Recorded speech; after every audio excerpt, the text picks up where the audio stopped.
वाकया भी सुनने का है और इस वाकये के अंदर अमल भी है और ताकत और तासीर भी है। जरा गौर कीजिएगा कि हजरत मुश्किल परेशानी और मसाइल ने मेरी जिंदगी को अंधेर कर दिया है, और अपने गम का किस्सा सुनाया कि हाजरीन सारे बिलक कर रोने लगे और हजरत भी गम ज़दा हो गए कि हजरत मेरा गम ऐसा है, शायद कोई आपके पास इतना बड़ा गम ज़दा ना आया हो। मेरा दुख ऐसा है, शायद किसी ने इतने बड़े दुख की कहानी ना सुनाई हो। और मेरी परेशानी ऐसी है, शायद इतनी बड़ी परेशानी किसी ने आपको ना बताई हो।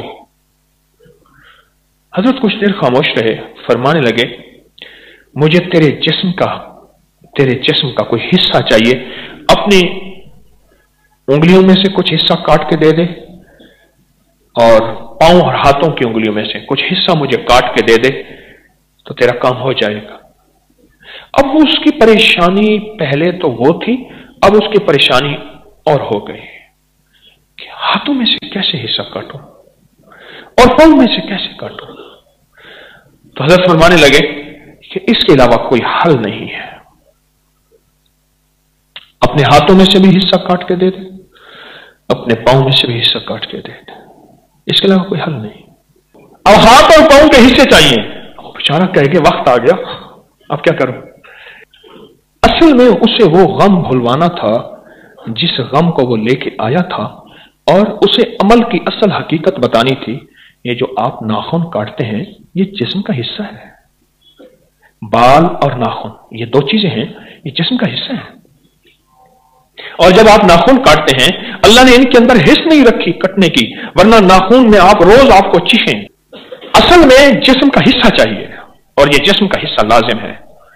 अगर जिस्म को बचाना है तो जिस्म का हिस्सा चाहिए। अब ये हाथ पांव के नाखून काट लें, किसी टिश्यू में या सफेद लट्ठे के कपड़े में इसको डाल दें, और अब आखिर 3 दफा दरूद पाक के साथ इस पे एक तस्बीह पढ़ें, इन्ना लिल्लाहि व इन्ना इलैहि राजिऊन।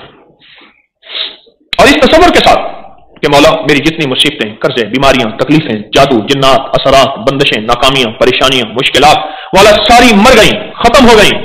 जैसे हम किसी के मरने पे कहते हैं इन्ना लिल्लाहि व इन्ना इलैहि राजिऊन। एक तस्बीह सिर्फ। क्या फायदा होता है? किसी ने आजमाई क्या?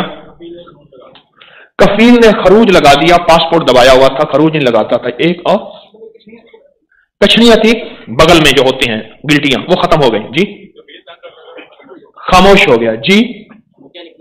मौके निकले हुए थे, खत्म हो गए जी। और किसी को क्या मिला? सख्त बीमारी में था, ये अमल किया और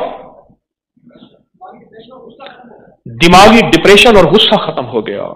आज की बड़ी खतरनाक बीमारी है आज के मुआशरे की जी। लाइट पोलाइट रहता हूं, हल्का फुल्का रहता हूं जी।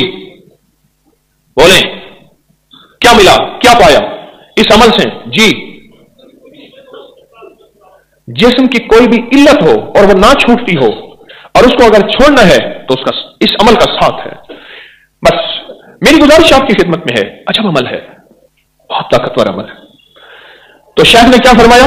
शेख ने यह फरमाया, अपने नाखून काट के मुझे दे, रखवाया, और फिर सब अहले महफिल को फरमाया। अब मैं वो वाकया पूरा कर रहा हूं जो दुखों और गमों का मारा, जिसने जाके इतना गम सुनाया कि अहले महफिल को भी रुला दिया। अब मैं अपना वाकया पूरा कर रहा हूं। फरमाया नाखून हाथ और पांव के काट और रख, और खुद भी और अहले महफिल भी उनको एक तस्बीह पढ़ाई, और उसके बाद फिर तासीर ये मिली कि उसके गम, उसके दुख, उसकी मुश्किलें और परेशानियां टल गए। मुझे सहल हो गई मंजिलें, मुझे सहल हो गई मंजिलें के खिज़ां के रुख भी बदल गए।